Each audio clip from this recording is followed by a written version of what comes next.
ఐగుప్తు నుండి బయలుదేరి వచ్చి హెష్బోన్ రాజైన సీహోనుని, బాషాన్ రాజైన ఓగుని ఓడించినటువంటి ఇశ్రాయేళ్ల సమూహాన్ని చూచినటువంటి మోయాబు రాజు సిప్పోరు కుమారుడైన బాలాకు భయపడి ఇశ్రాయేలుని సైనిక పరంగా ఎదుర్కోలేను అని గ్రహించి యూఫ్రటీస్ నది దగ్గర పెతోరు అనే ప్రాంతంలో ఉన్నటువంటి బెయేరు కుమారుడైన బిలాము అనేటువంటి సోదెగాడిని పిలిపించుకున్నాడు. ఆ బిలాము ఎవరినైతే శపిస్తాడో వాళ్ళు శపించబడతారు, బిలాము ఎవరినైతే దీవిస్తాడో వాళ్ళు దీవించబడతారు అనేటువంటి చుట్టుపక్కల వ్యక్తులు మాట్లాడుకుంటున్నటువంటి ఆయన గూర్చిన గొప్పతనాన్ని విని ఆ బిలాము శపిస్తే ఇశ్రాయేలుని నేను గెలవచ్చు అనేటట్టుగా బిలామును పిలిపించుకున్నాడు సిప్పోరు కుమారుడైన బాలాకు. అలా బిలాము దగ్గరికి దూతలను పంపించి బిలామును పిలిపించుకున్నాడు. ఇది మనం చూసుకున్నాం. సంఖ్యాకాండం 22వ అధ్యాయము 35వ వచనం వరకు సిప్పోరు కుమారుడైన బాలాకు ఎంతటి మూర్ఖుడు అన్నది ఒక భాగంలో మనం చూసుకున్నాం. తర్వాత బెయేరు కుమారుడైన బిలాము, సోదెగాడైన బిలాము అనే పేరుతో మనం చూసుకున్నాం 35 వరకు. ఇప్పుడు 36వ వచనం నుంచి 23వ అధ్యాయము 1వ వచనం నుంచి 12వ వచనం వరకు ఉన్నటువంటి ఈ మొత్తం లేఖన భాగాన్ని మనం చూసుకుందాం. మొట్టమొదటిగా ఈ బిలాము వచ్చినప్పుడు బాలాకు పంపించినటువంటి రాయబారుల ఆహ్వానాన్ని మన్నించి బిలాము వచ్చినప్పుడు బిలాముని బాలాకు ఎలా ఎదుర్కొన్నాడు అన్నది సంఖ్యాకాండం 22వ అధ్యాయం 36వ వచనం నుంచి నేను చదివి వినిపిస్తాను. బిలాము వచ్చనని బాలాకు విని ఆ పొలిమేర్ల చివర ఉన్న అర్నోను తీరమందలి మోయాబు పట్టణం వరకు అతనిని ఎదుర్కొన బయలు వెళ్ళగా. ఇక్కడ గమనించండి, వచ్చింది బిలాము అనేటువంటి సోదిగాడు. అయితే ఆ సోదిగాడు అర్నోను నది దగ్గరికి వచ్చాడు అని తెలిసి సాక్షాత్తు మోయాబు రాజు, ఈయన రాజు, ఆయన సోదిగాడు. ఈ రాజే తనకు తానుగా మోయాబు పట్టణంలో నుండి బయలు వెళ్ళి అర్నోను ఏటి దగ్గరికి వచ్చి స్వాగతిస్తున్నాడు బిలాముని. అంటే మోయాబు రాజు యొక్క ఎటూ తేల్చుకోలేనటువంటి పరిస్థితి, అత్యవసర పరిస్థితి, ఎంత భయానికి లోనయ్యాడు అన్నది ఇది తెలియజేస్తుంది. ఒక రాజయ్య ఉండి ఒక సోదెగాడిని తానే ఎదురు వెళ్ళి తన దేశపు పొలిమేరలోనికి వెళ్ళి ఆహ్వానిస్తున్నాడు అంటే ఎంతటి నిస్సహాయ స్థితిలో ఉన్నాడు, ఎంతగా ఇశ్రాయేలుకి భయపడ్డాడు సిప్పోరు కుమారుడైన బాలాకు అన్నది ఇది తెలియజేస్తుంది. మరొకసారి 36వ వచనాన్ని చదివి వినిపిస్తాను, చాలా జాగ్రత్త వినండి. బిలాము వచ్చనని బాలాకు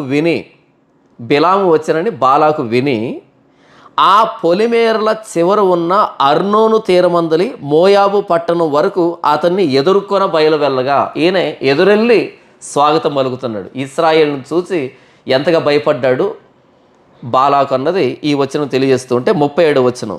బాలాకు బిలాముతో, నిన్ను పిలుచుటకు నేను నీ యొద్దకు దూతలను పంపి ఉంటిని కదా, నా యొద్దకు నీ వేళ రాకపోతివి, నిన్ను గణపరచ సమర్థుడును కానా అనెను. మనకు తెలిసిందే కదా, బాలాకు కొంతమంది దూతలను పంపించాడు బిలాము దగ్గరికి. బిలాము నేను రాను అన్నాడు, ఎందుకంటే దేవుడు వెళ్ళొద్దు అన్నాడు. అయితే తర్వాత ముందు వెళ్ళినటువంటి రాయబారుల కంటే ఎక్కువ ఘనత నొందినటువంటి వ్యక్తుల్ని రెండవసారి పంపించాడు. అప్పుడు బిలాము వచ్చాడు. కాబట్టి నిష్ఠూరంగా మాట్లాడుతున్నాడు. ఏమనంటే, బాలాకు బిలాముతో, నిన్ను పిలుచుటకు నేను నీ యొద్దకు దూతలను పంపి ఉంటుని కదా, నా యొద్దకు నీ వేళ రాకపోతివి, నిన్ను గణపరచ సమర్థుడు కానా అనెను.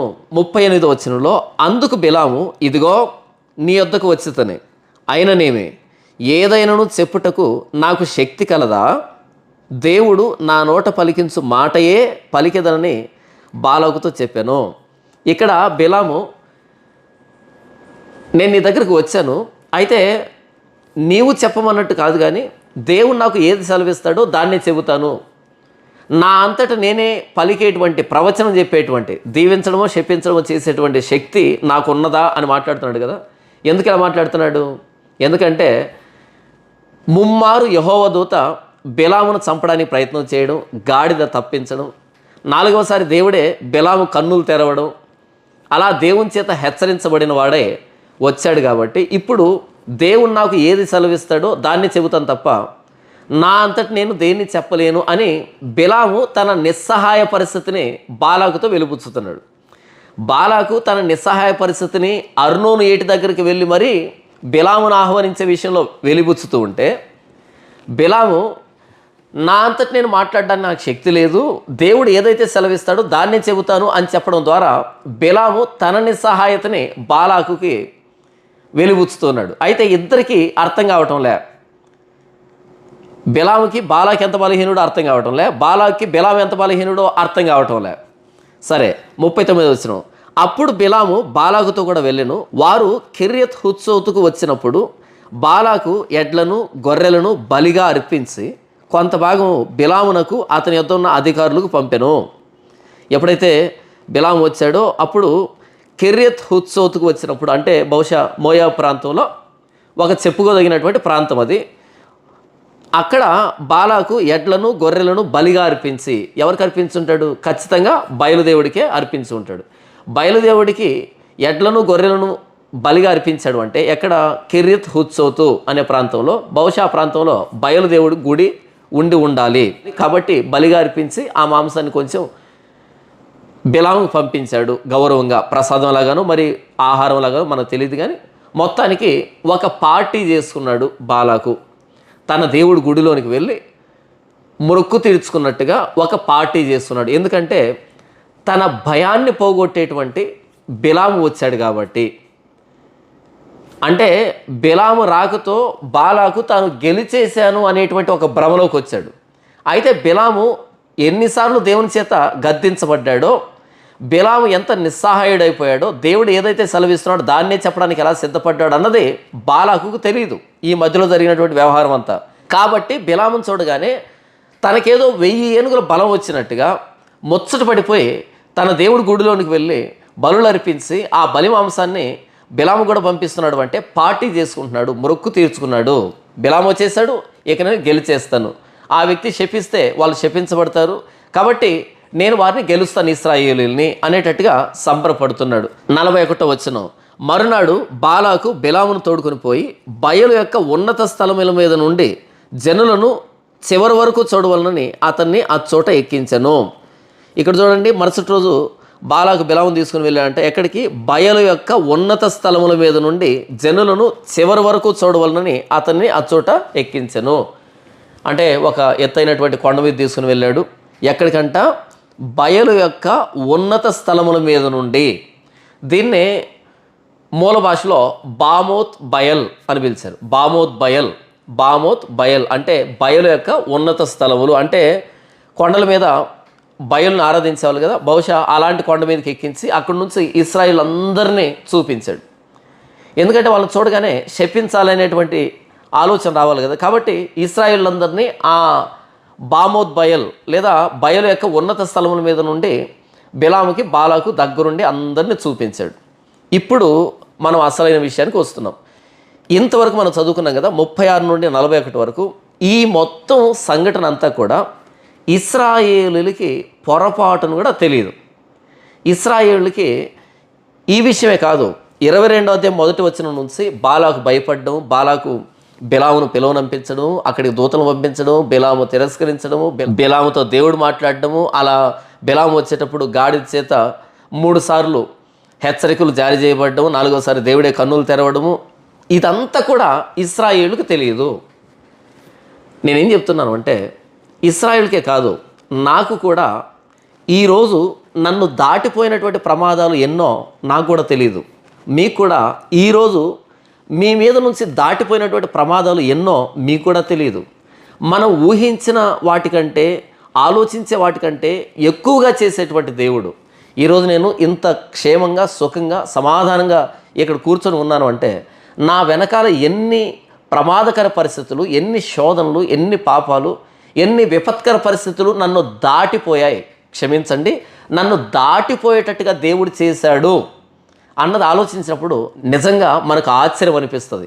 ఇక్కడ చూడండి, ఇశ్రాయేలీలు ఆ కొండల దిగువ భాగాన ఎవరి పని వాళ్ళు చేసుకుంటున్నారు. అయితే ఆ కొండల మీదుగా ఒక రాజు ఒక సోదిగాన్ని వెంట పెట్టుకొని ఆ కొండల మీదుగా ఎలా ఇశ్రాయేలు పారదూస్తున్నాడని, వీరందరిని శపించడానికి చూస్తున్నాడని, వీరిని శపించడానికే యూఫ్రటీస్ నది దగ్గర నుంచి పెతోరు ప్రాంతం నుంచి ఒక సోదిగాడిని పిలిపించాడు అని, ఇంతటి కుట్ర ఇశ్రాయేలు మీద జరుగుతుందని, ఇశ్రాయేలుని శాపానికి గురి చేయడానికి ఇంతటి కుట్ర జరుగుతుందని ఇశ్రాయేలుకు తెలియదు. తెలియాల్సిన అక్కర కూడా లేదు. ఎందుకంటే వాళ్ళకు తెలియాల్సింది సైన్యములకు అధిపతి అయిన యెహోవా ఇశ్రాయేలును ప్రేమిస్తున్నాడు అన్నది తెలిస్తే చాలు. దేవుడు ఇశ్రాయేలును ప్రేమిస్తున్నప్పుడు ఆ ఇశ్రాయేలు మీద శాపం వస్తుందా, దేవుని వస్తుందా, ఇశ్రాయేల్ మీద ఎలాంటి ప్రమాదం ఉంది అన్నది ఆయన చూసుకుంటాడు. ఎందుకంటే ఇశ్రాయేల్ దేవుడైన యెహోవా ఆయన నరుడు కాదు కదా, ఆయన భూమి ఆకాశములు సృజించిన దేవుడు, భూత వర్తమాన భవిష్యత్ కాలంలో ఉండేటువంటి దేవుడు. కాబట్టి ఆయనకు తెలియకుండా ఇశ్రాయేల్ మీద మంత్రప్రయోగం కానీ, శకునం కానీ, సోది కానీ, శాపం కానీ పని చేయగలదా? పని చేయలేదు. తరువాతి కాలంలో దేవుడైన యెహోవా అంటాడు కదా ఇశ్రాయేలుతో, ఓ ఇశ్రాయేలులారా, చూడుము నా అరచేతుల మీద మిమ్మల్ని చెక్కుకొని ఉన్నాను, నీ ప్రాకారమును నిత్యం నా ఎదుట కనబడుచున్నవి. అంటే ఇశ్రాయేళ్ల ప్రాకారాలు ఎల్లవేళ్ళ దేవుని కనుచూపు మేరలో ఉన్నాయి. కాబట్టి దేవుని కనుచూపుని మూసిపెట్టి ఏ బాణమైనా ఇశ్రాయేలు మీద ఎగరగలదా? ఏ ఖడ్గమైనా దూయగలదా? ఏ శత్రువైనా ప్రవేశించగలడా? ఇశ్రాయేలును కాపాడువాడు కునుకడు నిద్రపోడు అని వ్రాయబడింది. ఇశ్రాయేలీలను కాపాడువాడు కునుకడు నిద్రపోడు. కాబట్టి అది ఇశ్రాయేలీలు రాజ్యంగా ఏర్పడినప్పటి నుంచే కాదు, వాళ్ళు అరణ్యాతురులు కానీ ప్రతి సందర్భంలో ఇశ్రాయేలుని దేవుడు కాపాడుతూనే వచ్చాడు. ఎలాగైతే గ్రద్ద తన రెక్కల మీద తన పిల్లలను మోస్తుందో, ఎలాగైతే తండ్రి తన కుమారుణ్ణి రొమ్ముల మీద ఆనించుకుని నడిపించుకుంటూ వస్తాడో, ఎలాగైతే ప్రియుడు తన ప్రియురాల్ని భుజం మీద ఆనించుకుని వస్తాడో, అలా ఇశ్రాయేలుని దేవుడు కునుకుకుండా నిద్రపోకుండా అంత జాగ్రత్తగా కాపాడుతూ వచ్చాడు. పగటి వేళ మేఘస్తంభంగాను, రాత్రి వేళ అగ్నిస్తంభంగాను ఉండి కాపాడుతూ వచ్చాడు. నేను చెప్తుంది ఏంటంటే ఇశ్రాయేలులకి వారి మీద ఒక శాపం ప్రయోగించబడడానికి బాలాకు రాజు ఎంత పన్నాగం పన్నుతున్నాడో తెలియదు ఇశ్రాయేలుకి. ఇశ్రాయేలుకి వారి చుట్టూ ఉన్న కొండల మీద నుంచి శత్రువు వారిని పారదూస్తున్నాడు, వారిని శపించడానికి అనే విషయం తెలియదు. వారికి తెలియకపోయినా సరే ఆ శాపాన్ని దేవుడు దీవెనగా మార్చాడు. ఈరోజు నేను ఇక్కడ క్షేమంగా ఉన్నాను అంటే నా మీద దాటిపోయినటువంటి ఎన్నో ప్రమాదాలు, ఎన్నో పరిస్థితులు నాకు అవన్నీ తెలియాల్సిన అక్కర్లే. నా కోసం ప్రాణం పెట్టిన ప్రభువైన యేసుక్రీస్తు వారు చూసుకుంటాడంతే. ఎందుకంటే ఒక్కసారి నన్ను ఆయన ఈ లోకంలోంచి ఏర్పాటు చేసుకున్న తర్వాత ఆయన చేతిలో నుండి నన్ను దొంగలించగలిగినటువంటి శక్తి ఈ లోకంలో ఏదీ లేదు. దేవుడు నాటినటువంటి మొక్కని పెళ్ళగించగలిగిన వాడు ఎవడు లేడు అని యేసు చెప్తాడు కదా. అలా ఇశ్రాయేలులకు తెలియకుండా ఇశ్రాయేల్ మీద ఎంతటి ప్రమాదకరమైన వాతావరణం ఆ కొండల మీద చోటు చేసుకుంది. కానీ ఇశ్రాయేల్కి ఏమీ తెలియదు, వాళ్ళ పని వాళ్ళు చేసుకుంటున్నారు. ఇశ్రాయేలు తెలుసుకోవాల్సింది వారిని దేవుడు ప్రేమిస్తున్నాడు అన్నమాట అర్థం చేసుకుంటే సరిపోతుంది. వారి మీద ఎన్ని ప్రయోగాలు జరిగినా సరే ఆ దేవుడు చూసుకుంటాడు. మన జీవితంలో కూడా అంతే. మన జీవితంలో ఎన్నో ప్రమాదాలని దేవుడు తప్పిస్తున్నాడు. కనుకనే మనం క్షేమంగా ఉన్నాం. కానీ కొన్ని సమస్యలు వచ్చినప్పుడు మనం కృంగిపోతున్నాం కదా. కాదు, పెద్ద పెద్ద ప్రమాదాలు దాటిపోతున్నాయి. మనం భరించలేనివి, మనం పడిపోయేటువంటి ప్రమాదాలు దాటిపోతున్నాయి. అందుకనే నేను ప్రార్థన చేసేటప్పుడు ఏమని ప్రార్థన చేస్తాను అంటే, తండ్రి నా జ్ఞానానికి మించినటువంటి పరిస్థితుల నుంచి నన్ను విడిపించినందుకే మీకు వందనాలు అని చెప్తాను. ఎందుకంటే నా ఊహకు తెలియదు, నా జ్ఞానానికి మించినటువంటి సంఘటనలు, పరిస్థితులు నన్ను దాటిపోతున్నాయి. కాబట్టి నేను ఇప్పుడు క్షేమంగా సమాధాన స్థితిలో, ఇంకను విశ్వాసంలోను భక్తిలోను నా ప్రభువైన యేసుక్రీస్తు వారిని ప్రేమించే విషయంలో నేను నిలవబడి ఉన్నాను అని నేను నమ్ముతున్నాను. ఇక్కడ చూడండి, ఇశ్రాయేలు ఆ కొండల కింద ఎవరి పని వాళ్ళు చేసుకుంటున్నారు. వారికి తెలియదు ఆ కొండల మీద ఎలాంటి ప్రయోగం వారి మీద ప్రయోగించబడుతుంది, ఎలాంటి పన్నాగం పండుతూ ఉన్నారు, శాపం వారి మీద ప్రయోగించడానికి ఎక్కడి నుంచో ఒక సోదగాన్ని తీసుకుని వచ్చారు అనేటువంటి విషయం వీళ్ళకి తెలియదు. తెలియాల్సిన అక్కర కూడా లేదు. మనకు కూడా మన కోసం శిలువలో ప్రాణం పెట్టిన ప్రభువైన యేసుక్రీస్తు వారికి తెలియకుండా మన మీద ఎలాంటి ప్రయోగం జరగదు, జరిగినా సరే అది వర్ధిల్లదు. ఇంతవరకు నేనేం చెప్పాను అంటే, ఇశ్రాయేలు మీద శాపాన్ని ప్రయోగించడానికి బాలాకు బిలాము ఇరువురు ఆ కొండల మీద వాళ్ళు సిద్ధపాటుని ఇంతవరకు మనం చూసాం. ఇప్పుడు 23వ అధ్యాయము 1వ వచనం నుంచి 6వ వచనం వరకు దేవుడైన యెహోవా బిలామును పంపించేటప్పుడు నేను నీతో ఏం చెబుతానో అదే చెప్పు అని అన్నాడు కదా. అయితే దేవుడైన యెహోవా ఏం చెప్పాడు అంటే, వాళ్ళు ఆశీర్వదించబడిన జనాభా ఎవరు? ఇశ్రాయేలీలు. వాళ్ళు ఆశీర్వదించబడిన వాళ్ళు, కాబట్టి వారిని నువ్వు శపించకూడదు అని చెప్పాడు. అయితే బిలాము బాలాకు దగ్గరికి వచ్చి వాళ్ళు దీవించబడిన వారు, వాళ్ళు శపించబడిన వారు కాదు అంటే కనుక బాలాకు బిలామును సత్కరిస్తాడా, గౌరవిస్తాడా?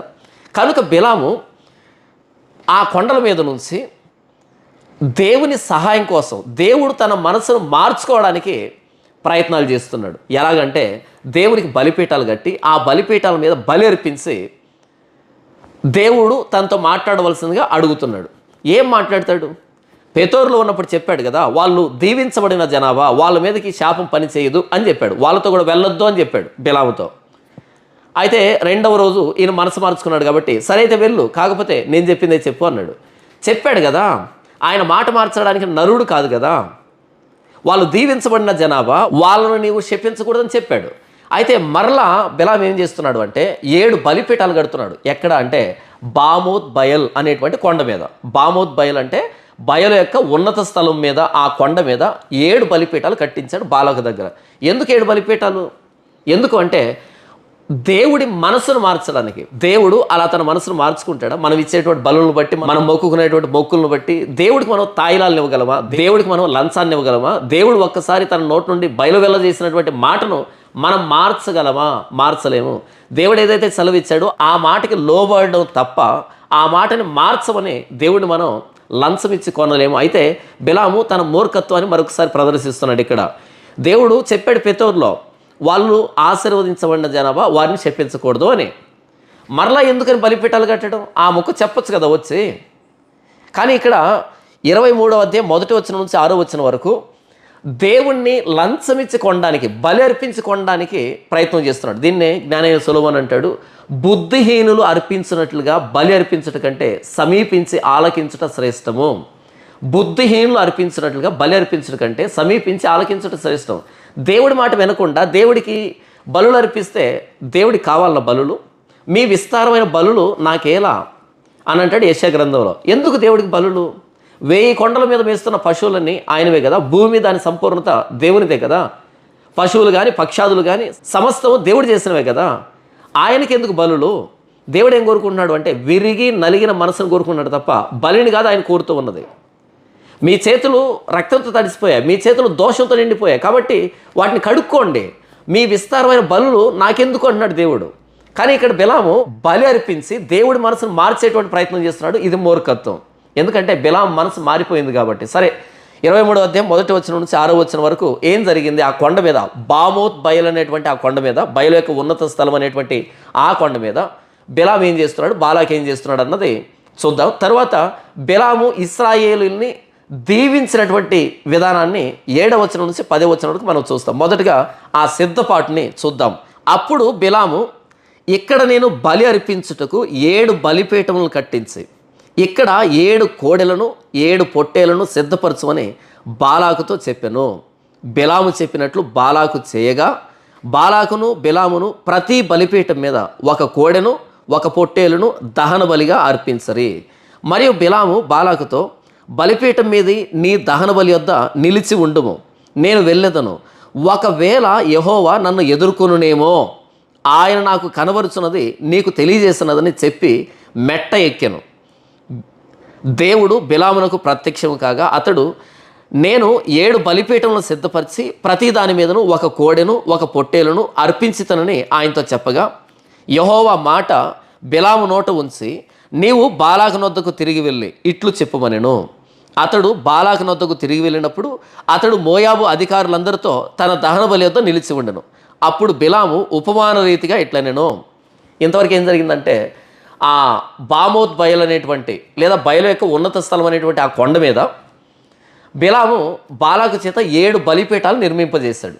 4వ వచనంలో, దేవుడు బిలామునకు ప్రత్యక్షం కాగా నేను 7 బలిపీఠములను సిద్ధపరిచి ప్రతి దాని మీద 1 కోడెను 1 పొట్టేలును అర్పించుతనని ఆయనతో చెప్పగా దేవుడికి తెలీదా? బిలాము ఎన్ని బలిపీఠాలు కట్టించాడో దేవుడికి తెలీదా? ఒక్కో బలిపీఠం మీద ఏ బలులు అర్పించాడో దేవుడికి తెలీదా? తెలుసు. ఎందుకు చెప్తున్నాడు అంటే, నేను ఎంత చేశానో చూడు నీ కోసం అని చెప్పడానికి. నేను 7 బలిపీఠాలు కట్టించాను, 1 బలిపీఠం మీద 1 కోడెను 1 పొట్టేలును దహన బలిగా అర్పించాను, అంటే నీకోసం నేను ఎంత చేశాను చూడు.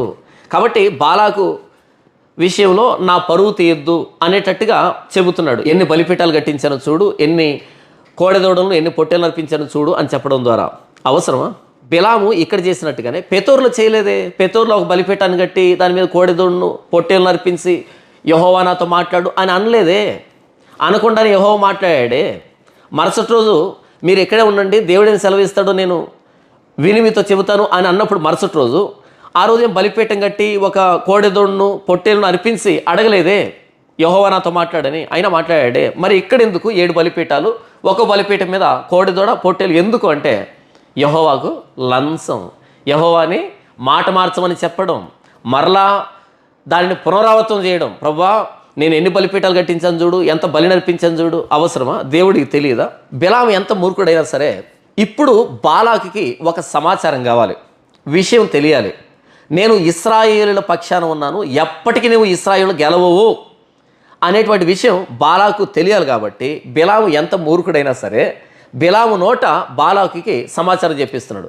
ఎందుకని బిలాము నోటే చెప్పించాలంటే ఇప్పుడు బిలాము మాట కాకుండా బాలాకు ఇంకెవరి మాట వినడు. కాబట్టి బిలాము ద్వారానే దేవుడు బాలాకి విషయం చెప్తున్నాడు. ఏం చెప్తున్నాడు? దీన్ని ప్రవచనం అంటారు. 7వ వచనం నుంచి 10వ వచనం వరకు చూద్దాం. అప్పుడు బిలాము ఉపమాన రీతిగా ఇట్లా నేను అరాము నుండి బాలాకు తూర్పు పర్వతము నుండి మోయాబు రాజు నన్ను రప్పించి రమ్ము నా నిమిత్తం యాకోబును శపింపుము, రమ్ము ఇశ్రాయేలును భయపెట్టవలెను అనెను. ఇక్కడ బాలాకు బిలామును ఎలా పిలిపించాడో చెబుతున్నాడు ఉపమాన రీతిగా. అరాము నుండి అంటే సిరియా ప్రాంతం నుండి అరాము నుండి బాలాకు తూర్పు పర్వతము నుండి మోయాబు రాజు నన్ను రప్పించి రమ్ము నా నిమిత్తం యాకోబును శపింపుము, రమ్ము ఇశ్రాయేలును భయపెట్టవలెను అనెను. ఆయన రాకు గూర్చి చెబుతున్నాడు. ఇక 8వ వచనంలో ఏమని శపింపగలను? దేవుడు శపింపలేదే. ఏమని భయపెట్టగలను? దేవుడు భయపెట్టలేదే. బిలాము ఒప్పుకుంటున్నాడు. ఏమని శపించాలి? శపించడానికి బాలాకు పిలిపించాడు. అయితే ఏమని శపించాలి? దేవుడు శపించలేదే ఆ ఇశ్రాయేలు జాతిని. ఇశ్రాయేలును భయపెట్టడానికి నన్ను పిలిపించావు కదా బాలాకు రాజా, ఏమని భయపెట్టగలను ఇశ్రాయేలుని? దేవుడు భయపెట్టలేదే అని ఒప్పుకుంటున్నాడు. 9వ వచనం చూడండి. మెట్టల శిఖరము నుండి అతన్ని చూస్తున్నాను. అతన్ని అంటే ఇశ్రాయేలు జాతిని. మెట్టల శిఖరము నుండి అతన్ని చూస్తున్నాను, కొండల నుండి అతని కనుగొనుచున్నాను. ఇదిగో ఆ జనము ఒంటిగా నివసించును, జనముల్లో లెక్కింపబడదు. యాకోబు రేణువులను ఎవరు లెక్కించెదరు? ఇశ్రాయేలు 4వ పాలును ఎవరు లెక్క పెట్టగలరు? నీతిమంతుల మరణం వంటి మరణం నాకు లభించునుగాక, నా అంత్యదశ వారి అంతం వంటి దగునుగాక అనెను. ఇక్కడ చూడండి ఎంత అద్భుతంగా దేవుడు తన మాటల్ని సోదెగాడైన బిలాము నోట ఉంచాడు అంటే బాలాకు అర్థమయ్యేటట్టుగా చేయడానికి. ఇందులో ఇశ్రాయేలుని దేవుడు ఎంతగా ప్రేమిస్తున్నాడు అన్నది మనకు అర్థమవుతుంది. ఇశ్రాయేలులకు విరోధముగా ఆయుధాలను రూపిస్తున్నటువంటి శత్రువుల్ని ఎంతగా ద్వేషిస్తున్నాడు, ఎంతగా భయపెడుతున్నాడు అన్నది మనకు అర్థమవుతుంది. 9వ వచనం చూడండి. మెట్టల శిఖరము నుండి అతన్ని చూచున్నాను, కొండల నుండి అతని కనుగొనుచున్నాను. ఇశ్రాయేలును అలా తేరి చూసినప్పుడు బిలాము అక్కడి నుంచి ఏమంటున్నాడు అంటే ఇదిగో ఆ జనము ఒంటిగా నివసించును, జనములలో లెక్కింపబడదు. ఏమంటున్నాడు? ఇశ్రాయేలు జాతి అంట ఒంటిగా నివసిస్తుందంట. మిగిలినటువంటి ప్రపంచం అంతా ఒకవైపు ఉంటే ఇశ్రాయేలు జాతి మాత్రమే ఒకవైపు ఉంటుంది. మిగిలినటువంటి ప్రపంచంలో మతాలు, ధర్మాలు, సిద్ధాంతాలు, దేవుళ్ళు, దేవతలు, రకరకాల నైతిక విలువలు, సూత్రాలు ఏంటంటే ఉండొచ్చు ప్రపంచం అంట, తప్పు లేదు, ఉండొచ్చు. అయితే ఇదిగో ఆ జనము ఒంటిగా నివసిస్తుంది. ఇశ్రాయేలు మాత్రమే ప్రత్యేకం. ఎందుకంటే సాక్షాత్తు భూమి ఆకాశాలను కలుగు చేసిన సృష్టికర్త అయిన దేవుడు సీనాయి పర్వతం దగ్గర భౌతికంగా దిగి వచ్చి తన సన్నిధిని అందరికీ చూపించి ఆ అగ్ని జ్వాలల మధ్య ఆ గాఢాంధకారం, ఆ కారు మేఘం, ఆ తుఫాను, బోరల ధ్వని, ఆ మాటల ధ్వని, ఆ మేఘం, ఆ ఉరుములు, మెరుపులు, అంత భయానకమైనటువంటి సంఘటనల మధ్య ఇశ్రాయేలుకి తన వ్రేలుతో వ్రాసి ఇచ్చాడు 10 ఆజ్ఞల్ని. దేవుడు చెబుతుంటే మోషే 613 ఆజ్ఞలు రాశాడు. అలా సృష్టికర్త అయిన దేవుడు ఈ భూమి మీద తనకు జనాంగముగా ఏర్పాటు చేసుకున్నటువంటి జాతి ఇశ్రాయేలు జాతి. కాబట్టి ఈ జాతి ఇంకెవరితోనూ కలవదు, అది ఒంటిగానే ఉంటుంది. చూడండి, జనములలో లెక్కింపబడదు. అందుకే నేను పదే చెప్తాను, ప్రపంచంలో మిగిలినటువంటి మతాలన్నీ ఒకవైపు వస్తే యోదయ జాతి, ఇశ్రాయేలు జాతి ప్రత్యేకంగా ఉంటుంది. ఆ యోధా జాతి కొనసాగింపే క్రైస్తవ్యం. అంటే క్రైస్తవ్యం ప్రత్యేకమే ప్రపంచంలో. అందుకే ప్రభువైన యేసుక్రీస్తు అంటారు, నేనే మార్గం, నేనే సత్యం, నేనే జీవం, నా ద్వారా తప్ప ఎవడు తండ్రి ఎద్దుకు రాడు. ఈ మాట వినగానే అందరూ బాధపడతారు, కోపపడతారు. అదేంటి నేనే అంటాడేంటి? మరి మేము ఇక్కడ బిలాము చెబుతున్నాడు, సోదిగాడైన బిలాము ఆ రోజు ప్రపంచ ప్రఖ్యాతిగాంచినటువంటి సోదిగాడైన బిలాము చెబుతున్నాడు, ఇదిగో ఆ జనము ఒంటిగా నివసించును, ఒకటే ఉంటుంది, ఎవరిని జత చేసుకోదు. ఎందుకంటే సత్యం ఎప్పుడు అసత్యం భుజం మీద చేయవేయదు, జీవం ఎప్పుడు మరణంతో కలవదు, వెలుగు ఎప్పుడు చీకటితో సహవాసం చేయదు, దేవుడు ఎప్పుడు దయాలతో నివసించాడు కదా. అలా ఆ జనం ఒంటిగా ఉంటుంది, ఇశ్రాయేలు జాతి ఒంటిగా ఉంటుంది, ఎవరితో కలవదు. ఎందుకంటే దేవుడే స్వయాన భూమి మీద నుంచి ఒక జాతిని తన కోసం ప్రత్యేకించుకున్నాడు, అదే ఇశ్రాయేలు జాతి. దాని కొనసాగింపే ఈరోజు క్రైస్తవ్యం. కాబట్టి క్రైస్తవులు ఇక వేరే మతాలతో, వేరే సిద్ధాంతాలతో, వేరే నైతిక విలువలతో అస్సలు కలవరు. నేను చెప్పటం వల్ల బిలాము చెప్తున్నాడు చూడండి, ఇదిగో ఆ జనం ఒంటిగా నివసించును, జనముల్లో లెక్కింపబడదు అది అని మాట్లాడి ప్రత్యేకం, ఇశ్రాయేలు జాతి ప్రత్యేకం ఈ భూమి మీద అని చెప్తున్నాడు. యాకోబు రేణువులను ఎవరు లెక్కించెదరు, ఇశ్రాయేలు 4వ పాలును ఎవరు లెక్క పెట్టగలరు? అంటే ఈ ఇశ్రాయేలును శపించమని నన్ను పిలిపించావు కదా, కానీ ఇశ్రాయేలు 4వ పాలును ఎవరు లెక్క పెట్టగలరు? దేవుడు అంతగా అభివృద్ధి చేస్తాడు వారిని, ఇంకా అభివృద్ధి చేస్తాడు వారిని. ఎందుకంటే అబ్రాహాముతో మాట ఇచ్చాడు, అబ్రాహాము నీ సంతానాన్ని ఆకాశ నక్షత్రాలాగా, సముద్రపు ఇసుకరేణులాగా చేస్తా అన్నాడు కదా. కాబట్టి దేవుడు చేసిన వాగ్దానం అది అబ్రాహాముతో. కాబట్టి వీరిని శపించడం, వీళ్ళు నాశనం కావడం, అలా వాళ్ళ సంఖ్య తగ్గడం కాదు. అసలు యాకోబు రేణువుల్ని ఎవరు లెక్క పెట్టగలరు? సముద్రపు ఒడ్డున ఉన్నటువంటి ఇసుక రేణువులు ఎవరైనా లెక్క పెట్టగలరా? ఒకవేళ లెక్క పెట్టగలిగితే ఇశ్రాయేల్ కూడా లెక్క పెట్టచ్చు. ఆకాశ నక్షత్రాలని మనం లెక్కించగలమా? లెక్కించగలిగితే ఇశ్రాయేల్ లెక్కించగలం. ఎలా మాట్లాడుతున్నాడు అంటే, యాకోబు రేణువులను ఎవరు లెక్కించదరు, ఇశ్రాయేలు 4వ పాలను ఎవరు లెక్క పెట్టగలరు? అంటే అబ్రాహాముతో దేవుడు మాట ఇచ్చాడు, ఆ మాట నేను తప్పుడు, కాబట్టి ఇశ్రాయేల్కి నాశనం ఉండదు, వారు అంతకంతకు విస్తరిస్తారు తప్ప వాళ్ళకు క్షీణత ఉండదు. కారణం ఏంటంటే వారిని నడిపిస్తున్నది సాక్షాత్తు దేవుడైన యెహోవా. వాళ్ళు వాగ్దాన ప్రజలు. అబ్రహాం, ఇస్సాకు, యాకోబులతో దేవుడు వాగ్దానం చేశాడు, వాళ్ళు వాగ్దాన ప్రజలు, వాళ్ళు విస్తరిస్తారు తప్ప వాళ్ళు క్షీణించరు అనేదానికి యాకోబు రేణువులను ఎవరు లెక్కించెదరు, ఇశ్రాయేలు 4వ పాలును ఎవరు లెక్క పెట్టగలరు అని మాట్లాడుతూ, నీతిమంతుల మరణం వంటి మరణం నాకు లభించునుగాక, నా అంత్యదశ వారి అంతం వంటి దగునుగాక అని అంటున్నాడు. నీతిమంతుల మరణం వంటి మరణం నాకు లభించునుగాక. వాళ్ళు నీతిమంతులు. నీతి అంటే దేవుని నమ్మడమే నీతి, ఆ దేవుని మాటల ప్రకారం బ్రతకడమే దేవుని నీతి. దేవుడు ఎవరు, దేవుని లక్షణాలు ఏంటి, ఆయన ఉద్దేశాలు ఏంటి, ఇవన్నీ తెలిసిన వాళ్ళు ఇశ్రాయేలు 613 ఆజ్ఞల రూపంలో దేవుడు ఏంటో ఇశ్రాయేలుకు బయలుపరుచుకున్నాడు. కాబట్టి ఆయన ఆజ్ఞల ప్రకారం బ్రతకడమే ఇశ్రాయేలుకి నీతి. నీతిమంతుల మరణం వంటి మరణం నాకు లభించునుగాక, వారి అంత్యదశ వంటి అంతము నాకు లభించునుగాక. అంటే నేను ఇశ్రాయేలుని ఎందుకు కాకపోయానా, నా చావు ఇశ్రాయేలు లాంటి చావు ఎందుకు కాకపోయిందా? ఎందుకు అంటే ఇశ్రాయేలు ధర్మశాస్త్రాన్ని బట్టి వాళ్ళు బ్రతుకుతున్నారు కాబట్టి, అలాంటి నీతిమంతుల చావు నాకు ఎందుకు రాలేదు అంటున్నాడు. నేను ఇశ్రాయేలుగా ఎందుకు పుట్టలేదు అని అంటున్నాడు. ఇదంతా ఆయనకి ఆయన చెప్తూ ఉన్నది కాదు, దేవుడు తన నోట ఉంచినటువంటి మాటలు. అంటే బాలాకుతో చెప్తున్నాడు, బాలాకు ఇశ్రాయేలును శపించడం కాదు, ఇశ్రాయేలీల వంశంలో పుట్టడం అన్నది ఎంత భాగ్యం. వారు క్షీణించరు, వాళ్ళు అంతకంతకు అభివృద్ధి చెందుతారు, వాళ్ళ పక్షాన నేను ఉన్నాను, వాళ్ళు వాగ్దాన ప్రజలు అని బిలాము ద్వారా బాలాకుతో దేవుడు మాట్లాడుతున్నాడు. ఇక్కడ మనం గమనించాల్సింది ఏంటంటే, ఇదిగో ఆ జనం ఒంటిగా నివసించును, అది ప్రత్యేకమైన జనం. ఇశ్రాయేలు ఎవరంట? ప్రత్యేకమైనటువంటి జనం. ఎందులో ప్రత్యేకత ఇశ్రాయేలుది? ద్వితీయోపదేశకాండం 4వ అధ్యాయము 6వ వచనం నుంచి మనం చదివితే, ఈ కట్టడలన్నింటినీ మీరు గైకొని అనుసరింపవలెను, వాటిని గూర్చి విను జనముల దృష్టికి అదే మీకు జ్ఞానం. దేవుని కట్టడలను పాటించినప్పుడు అదే మీకు జ్ఞానము, అదే మీకు వివేకము. వారు చూచి, అంటే మిగిలినటువంటి జనులు చూచి, నిశ్చయముగా ఈ గొప్ప జనము జ్ఞాన వివేకములు గల జనమని చెప్పుకుందరు. ఎప్పుడైతే మీరు నా ఆజ్ఞల ప్రకారం బ్రతుకుతారో చుట్టుపక్కల రాజ్యాలు నిశ్చయముగా ఈ జనము జ్ఞాన వివేకములు కలిగినటువంటి జనము అని మాట్లాడుకుంటారంట. తర్వాత చూడండి, ఏలైనగా మనం ఆయనకు మొర్రపెట్టినప్పుడెల్లా మన దేవుడైన యెహోవా మనకు సమీపముగా ఉన్నట్టు మరి ఏ గొప్ప జనమునకు ఏ దేవుడు సమీపముగా ఉన్నాడు. చూడండి, ఏలైనగా మనం ఆయనకు మొరపెట్టినప్పుడెల్లా మన దేవుడైన యెహోవా మనకు సమీపముగా ఉన్నట్టు మరి ఏ గొప్ప జనమునకు ఏ దేవుడు సమీపంగా ఉన్నాడు. ఎంత అద్భుతం కదా! ఈ ప్రపంచంలో మోకరించి పరలోకమందున మా తండ్రి అని మొరపెట్టే ఏకైక జాతి క్రైస్తవులమైన మనమే. దేవునితో మాట్లాడతాం, ప్రతి సమస్యను చెబుతాం, ప్రతి కష్టాన్ని చెబుతాం, ప్రతి సంతోషాన్ని పంచుకుంటాం, దేవునితో నేరుగా సంబంధం కలిగి ఉంటాం. ఎవరో వ్యక్తుల మీద ఆధారపడి వాళ్ళు దేవుని దగ్గరికి వెళ్తారనేట్టుగా మధ్యవర్తులు లేరు క్రైస్తవులకి. ఎక్కడ వీలుంటే అక్కడే, అది బెడ్రూమా, బాత్రూమా, చెట్టు కిందన, అడవిలోన, అనవసరం. లేదా దారి పక్కన బండి నిలబెట్టి కళ్ళు మూసుకొని అక్కడైనా మనం ప్రార్థన చేస్తాం, పరలోకమందున మా తండ్రి మా సమస్య ఇదే అని.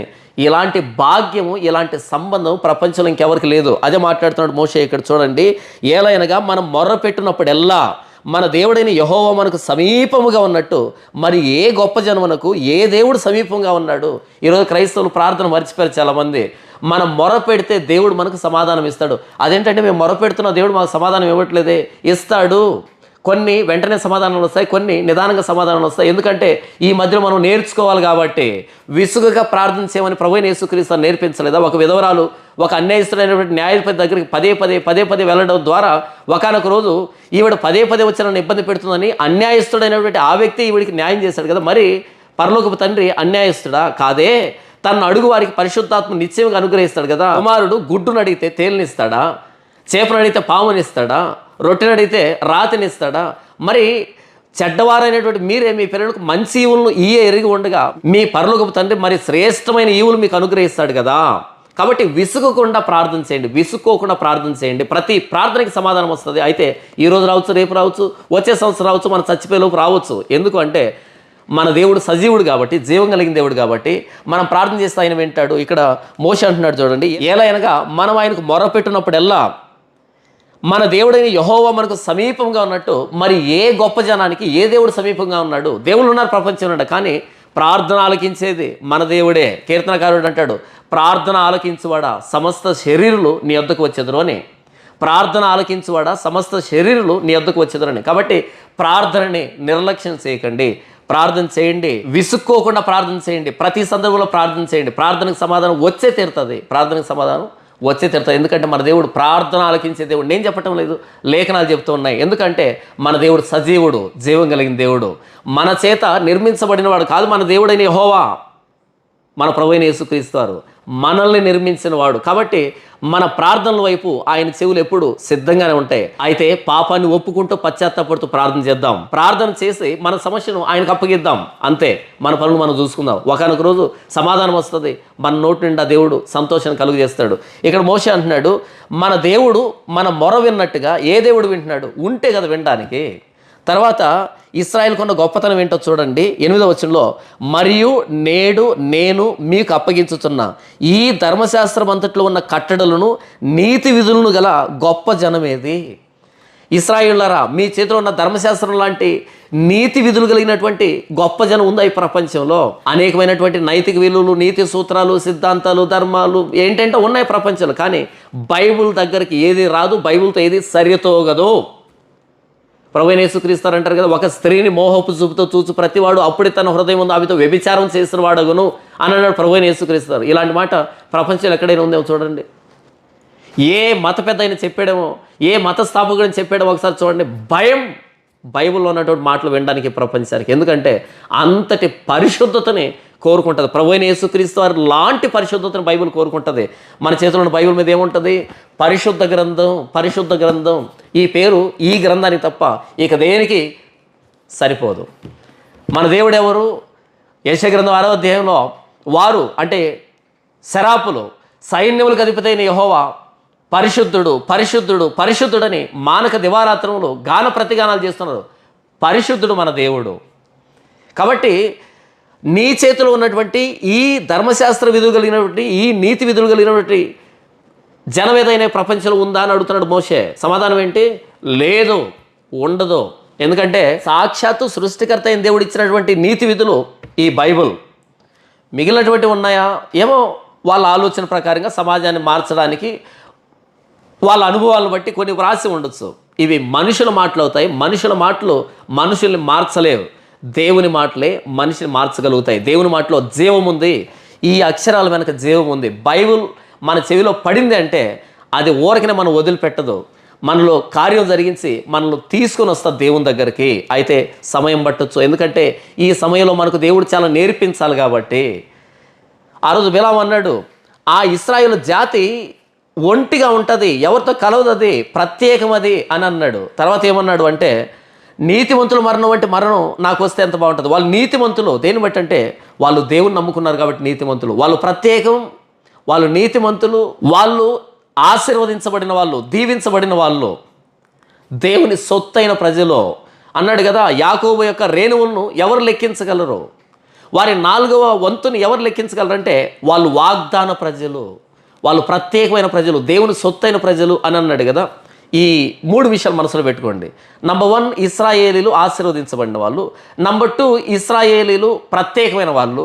నంబర్ 3, ఇశ్రాయేలీలు నీతిమంతులు, కేవలం సృష్టికర్త అయిన దేవుని మాత్రమే నమ్మేటువంటి నీతిమంతులు వాళ్ళు.